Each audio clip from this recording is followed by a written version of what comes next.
السلام علیکم ورحمۃ اللہ تعالیٰ وبرکاتہ۔ ناظرین، آپ لوگ خیریت سے ہوں گے؟ میں رب سے یہی دعا کرتا ہوں اللہ تبارک و تعالیٰ تمام امت مسلمہ کو اپنے حفظ و امان میں رکھے، ہر بلا آفت سے محفوظ رکھے۔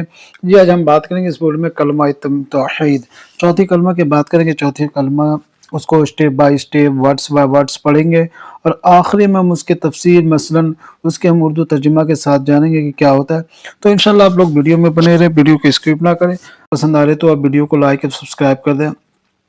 آئیے ان کے چند فضائلات بیان کر رہے کہ کیا ہے کہ حضرت جابر رضی اللہ تعالیٰ عنہ سے روایت ہے کہ آقا دو جہاں حضور نبی کریم صلی اللہ تعالی علیہ وسلم نے ارشاد فرمایا کہ تمام اذکار میں افضل لا الہ الا اللہ ہے، کہ حضور کریم صلی اللہ علیہ وسلم نے ارشاد فرمایا کہ سب سے بہتر ذکر ہے جو لا الہ الا اللہ، اور تمام دعاؤں میں افضل الحمدللہ۔ اور دعا اگر رب سے مانگ لو سب سے افضل دعا کہ الحمدللہ۔ مشکات شریف میں کہ حضرت ابو ہریرہ رضی اللہ تعالیٰ عنہ سے روایت ہے کہ میں نے آقا دو جہاں صلی اللہ تعالی علیہ وسلم سے پوچھا کہ قیامت کے دن آپ کی شفاعت سب سے زیادہ فائدہ اٹھانے والا کون ہوگا؟ تو حضور نبی کریم صلی اللہ تعالی علیہ وسلم نے ارشاد فرمایا کہ جو دل کے خلوص کے ساتھ لا الہ الا اللہ کہے گا وہ میری شفاعت سے زیادہ مستفید ہوگا۔ بخاری شریف میں کہ حضرت ابو ہریرہ رضی اللہ تعالیٰ عنہ سے روایت ہے کہ نبی کریم صلی اللہ تعالی وسلم نے ارشاد فرمایا کہ تم اپنے ایمان کی تجدید کرتے رہو، اور ہم نے عرض کیا کہ یا رسول اللہ صلی اللہ علیہ وسلم اپنے ایمان کی تجدید ایمان کا تجدید کیسے کیا کریں؟ تو آپ صلی اللہ علیہ وسلم نے ارشاد فرمایا کہ لا الہ الا اللہ کثرت سے پڑھا کرو۔ طبرانی شریف میں کہ نبی کریم صلی اللہ علیہ وسلم نے فرمایا کہ سب سے بہتر جو اذکار ذکر کرنے کا لا الہ الا اللہ، اور سب سے افضل دعا ہے الحمدللہ۔ تو آپ بھی جب بھی فارغ ہو تو لا الہ الا اللہ پڑھتے رہے۔ جنت کی کنجیوں کے آپ کے ہاتھ میں، جو جنت کی کنجی ہے آپ کے ہاتھ میں، اگر آپ چاہے تو آپ جنت بھی کا راستہ اختیار کر سکتے، آپ چاہو تو دوزخ کے بھی راستہ اختیار کر سکتے۔ بشرطے کرنا آپ کو کہ کس طریقے سے کرنا کہ حضرت معاذ بن جبل رضی اللہ تعالیٰ عنہ سے روایت ہے کہ حضور نبی کریم صلی اللہ تعالی وسلم نے ارشاد فرمایا کہ لا الہ الا اللہ کی شہادت گواہی جنت کی کنجیاں ہیں۔ مشکات شریف میں کہ حضرت عبداللہ بن عمر رضی اللہ تعالیٰ عنہ سے روایت ہے کہ اللہ تعالیٰ قیامت کے دن میری امت میں سے ایک شخص کو منتخب فرما کر تمام لوگوں کے سامنے بلائیں گے، پھر ان کے نونالے اعمال نامے کھولے جائیں گے جو کہ گناہوں سے بھرے ہوں گے۔ اللہ تعالیٰ فرمائے گا کہ تیرے پاس کیا عذر ہے؟ بندہ عرض کرے گا کہ مولا میرے پاس کوئی عذر نہیں ہے۔ اللہ تعالیٰ فرمائے گا کہ ہمارے پاس تیری ایک نیکی ہے۔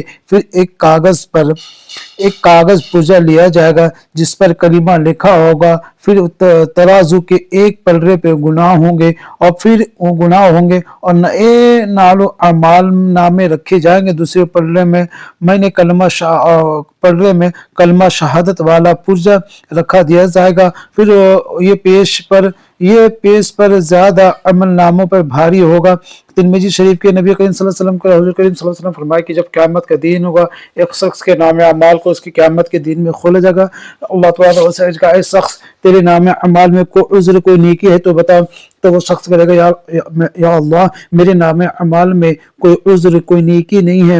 تو اللہ تعالیٰ ان کے نام اعمال کی ایک نیکیاں جو سفید پیپر کی طرح ہوگی اس کو نکال کر ایک ترازو کے ایک پلڑے پہ رکھیں گے، دوسرے تجلے پہ ان کے نام اعمال میں گناہوں میں، تو نیکی جو ہوگی اس کو بھاری پڑ جائے گا، اور وہ نیکی کیا ہوگا؟ لا الہ الا اللہ۔ تو حضور کریم صلی اللہ علیہ وسلم نے فرمایا کہ سب سے اذکار ذکر ہے لا الہ الا اللہ۔ آئیے اس ویڈیو میں ہم کلمہ توحید چوتھا کلمہ کے words by words step by step پڑھتے ہیں اور اس کے لاسٹ میں ترجمہ جانتے ہیں انشاءاللہ۔ اب تک ویڈیو کو لائک اور سبسکرائب کر دیے اگر نہ کیے ہو کہ تجوید کے ساتھ ورڈز بائی ورڈز پڑھتے ہیں اور پڑھیے کہ لا الہ الا اللہ وحدہ لا شریک لہ لہ الملک ولہ الحمد یحیی و یمیت وہو حی کیا وَهُوَ حَيٌّ لَا يَمُوتُ، وَهُوَ حَيٌّ لَا يَمُوتُ أَبَدًا أَبَدًا أَبَدًا أَبَدًا ذُو الْجَلَالِ وَالْإِكْرَامِ جل جلالی والإکرام ذو الجلال والإکرام۔ آئیے اس کلمہ میں ہم جانتے ہیں کہ کیا ہے، آئیے پڑھتے ہیں، آپ لوگ بھی پڑھیں۔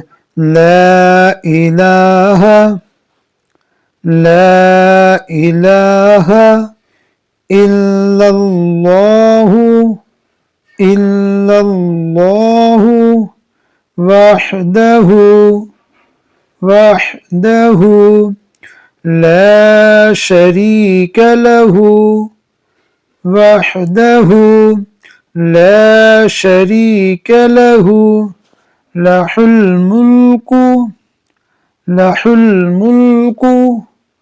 وَلَهُ الْحَمْدُ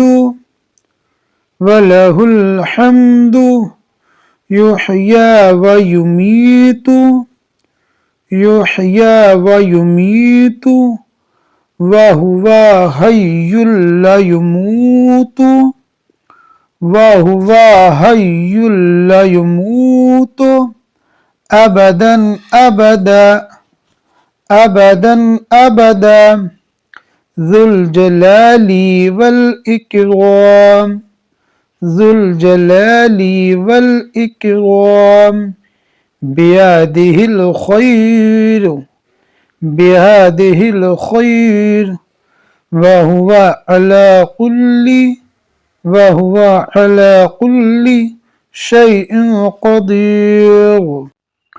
لا إله إلا الله وحده لا شريك له له الملك وله الحمد يحيي ويميت وهو حي لا يموت أبدا أبدا ذو الجلال والإكرام بيده الخير وهو على كل شيء قدير۔